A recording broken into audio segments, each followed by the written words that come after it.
ব্রাহ্মণবাড়িয়ায় আখাউড়া স্থলবন্দর দিয়ে ভারতে পণ্য রপ্তানি বেড়েছে, তবে অনিয়মিত পণ্য আমদানি এবং ভিসা জটিলতায় যাত্রী পারাপার কমায় রাজস্ব আহরণ কমেছে। এ নিয়ে বিস্তারিত জানাতে আখাউড়া স্থলবন্দর থেকে যুক্ত আছেন আজিজুল সঞ্চয়। ভারতে কোন ধরনের পণ্য রপ্তানি বেড়েছে আর আখাউড়া স্থলবন্দরের বর্তমান পরিস্থিতি সম্পর্কে জানাবেন।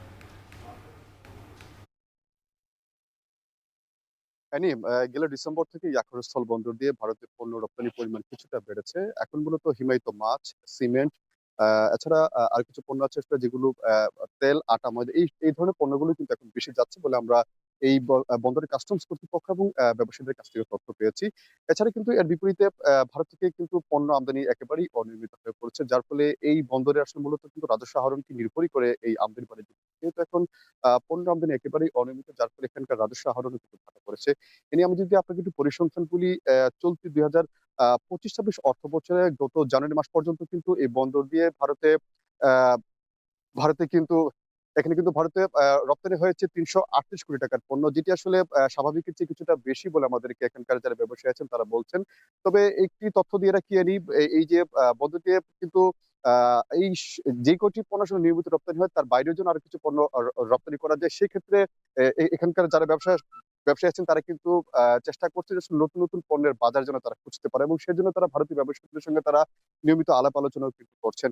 এছাড়া এখানকার ব্যবসায়ীরা কিন্তু বলছেন যে তারা দীর্ঘদিন ধরেই কিন্তু এই জাতীয় রাজস্ব বোর্ডের কাছে এই বন্দর দিয়ে সব ধরনের পণ্য আমদানির একটি অনুমতি চেয়ে আসছিলেন। যদিও এখানকার কাস্টমস কর্তৃপক্ষ বলছে যে ব্যবসায়ীদের বিষয়টি নিয়ে কিন্তু তারা ইনকোয়ারির সঙ্গে তারা নিয়মিত যোগাযোগ রাখছেন। তবে এখনো পর্যন্ত যেহেতু এই বিষয়টি নিয়ে কোন ধরনের সুরাহা বা আলোচনা যেহেতু বা কোন ধরনের নির্দেশনা যেহেতু আসলে, সেক্ষেত্রে তারা এখনই কিন্তু এই ব্যবসায়ী এই বন্দর দিয়ে সব ধরনের পণ্য আমদানি করতে পারছে না।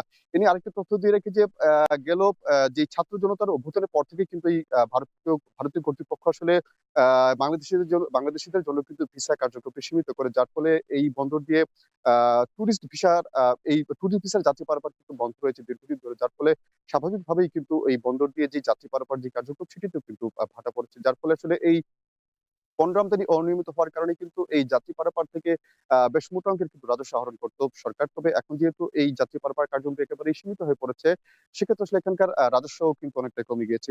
গেল ৭ মাসে কিন্তু এই বন্দর দিয়ে যাত্রী পারাপার বাবদ মাত্র ৳২.৫ কোটি টাকার মতো আয় করেছে সরকার, যেটি আসলে গেল কয়েকটি অর্থবছর তুলনায় কিন্তু প্রায় ৬০-৭০% পর্যন্ত কম বলে আমাদেরকে এখানকার যারা কাস্টমস কর্তৃপক্ষ আছেন তারা জানিয়েছেন। তবে এ নিয়ে একটি আসলে আশার খবর, যেটি হলো যে যেহেতু নতুন নির্বাচিত সরকার দায়িত্ব নিয়েছে, সেক্ষেত্রে বলা যেতে পারে এই যে ভারতের সঙ্গে যে চলমান কূটনৈতিক যেটি টানাপোড়েন ছিল সেটি আসলে অনেকাংশেই সেটি আসলে কমে গিয়ে এখন কিন্তু আবারও ধীরে, ধীরে আসলে তাদের সঙ্গে যেই সম্পর্ক সেটি কিন্তু স্বাভাবিক হচ্ছে এবং ধারণা করা হচ্ছে যে আগামী মার্চ বা এপ্রিল থেকে কিন্তু এই যে যাত্রী পারাপার আসলে এই যে আ ভিসা ভিসা কার্যক্রম যেটি আসলে বন্ধ রয়েছে ভারতীয় কর্তৃপক্ষের তরফ থেকে, সেটি আসলে যদি পুনরায় চালু করা যায়, সেক্ষেত্রে কিন্তু যাত্রী পারাপার বাড়বে। তখন আসলে এই যে বন্দর দিয়ে যে যাত্রী পারাপার বাবদ যে রাজস্ব আহরণ সেটি কিন্তু অনেকাংশেই বাড়বে বলে এখানকার যারা কর্তৃপক্ষ আছেন তারা কিন্তু আমাদেরকে বলছেন।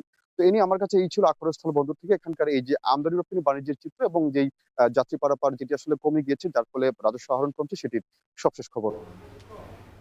আখাউড়া স্থলবন্দরের খবর জানাচ্ছিলেন সহকর্মী আজিজুল সঞ্চয়।